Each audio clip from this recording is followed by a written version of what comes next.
Magandang araw mga bata! Ang ating susunod na kwento ay ang alamat ng mansanas. Noong unang panahon, may isang maliit at lunti ang bayan sa paanan ng bundok. Tahimik at masaya ang mga tao roon. Ngunit may isang bagay na kulang. Wala silang punong may matamis na bunga. Sa bayang iyon nakatira ang isang mabait na batang babae na nagngangalang Lira. Mahilig siyang tumulong sa mga hayop at mag-alaga ng mga halaman. Isang araw, habang naglalakad si Lira sa gubat, nakita niya ang isang matandang babae na pagod at gutom. Agad siyang tumulong. Binigyan niya ng tinapay at tubig ang matanda. Bilang pasasalamat, binigyan siya ng matanda ng isang maliit na gintong buto. Umuwi si Lira at itinanim ang mahiwagang buto sa kanilang bakuran. Araw-araw niya itong dinidiligan at inaalagaan. Lumipas ang isang buwan at ang maliit na halaman ay naging isang puno. Isang umaga, may napansin si Lira.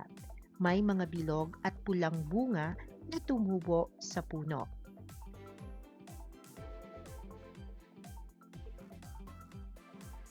Tinawag niya ang mga kapitbahay at pinatikim ang bunga. Napakasarap nito kaya nagtanim din ang mga tao ng mga buto. Mula noon, dumami ang mga puno ng mansanas sa kanilang bayan at sinasabi ng mga matatanda na nagsimula ang lahat sa kabaitan ng isang batang nagngangalang Lira. Sana'y nagustuhan niyo ang aking kwento ngayong araw.